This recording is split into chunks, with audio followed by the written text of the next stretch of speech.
Number 5.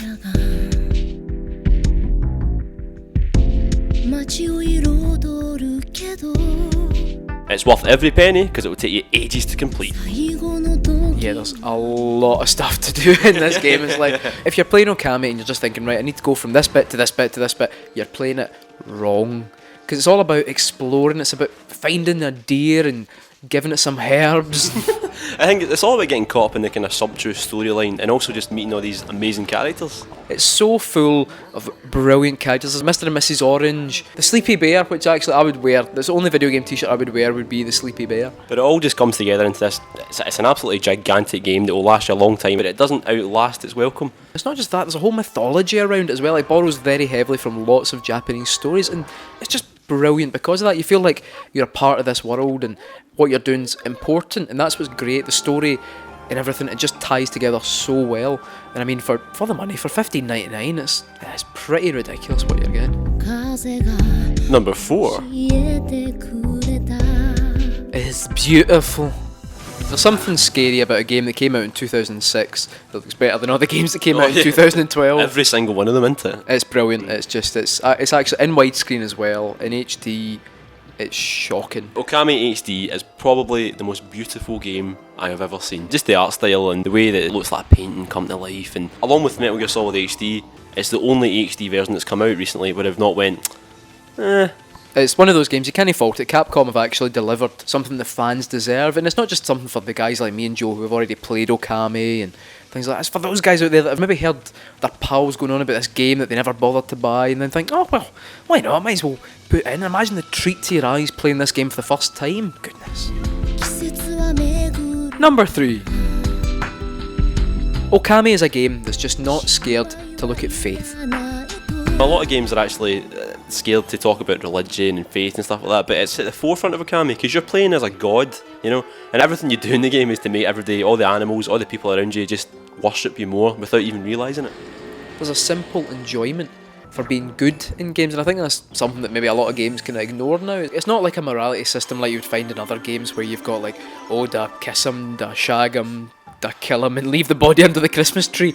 It's more about the wee things you do. They don't just help you level up, but they make the game look better. You find a wee pig and you're like, oh, here's some herbs, wee pig, and it eats, and then suddenly it loves you. Some of the enemies you fight, you get rid of them and the world improves. There's more flowers, there's more trees, there's an impact. It does make you feel good making the world better, and you actually actively seek out ways to make the world around you a better place, and that's, you can't ask for more in a game. That's incredible, making me just want to care about the place that it's in.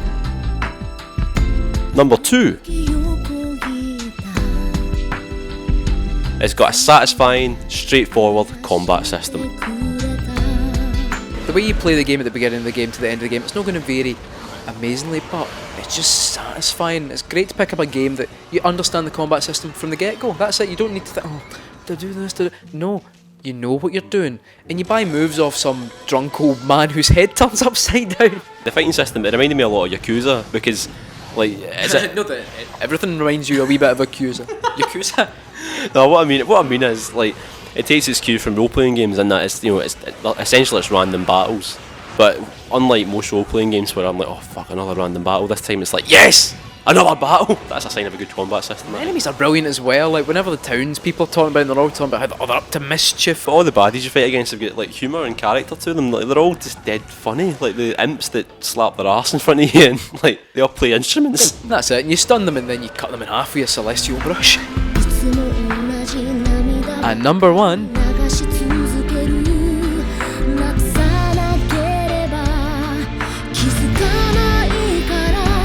It's the best Zelda game that will work in your PlayStation. Here's what I think, right? See, when Okami first came out, it came out around about the same time as Twilight Princess. And that year, the best Zelda game wasn't Twilight Princess. That's true. Twilight Princess was very good. Yeah, no, great game. But Okami was the better Zelda game of the time. Like the greatest Zelda games, it's a game made by guys who love adventure. It's not just like, say, the Darksiders series, which has always been a wee bit po-faced. They've taken the dungeons idea and the kind of overworld idea, whereas Okami is actually a viable option, especially if you're a guy with a PS3 and you just think, God, I can't wait for the next Zelda game, then you better fucking buy Okami HD, because that's what you're getting. That's what you're getting. That is your Zelda experience. And in fact, it makes me sad to think the guys on the Xbox aren't getting this. because they need it too. They need it. They need it just as bad as the PS3 boys.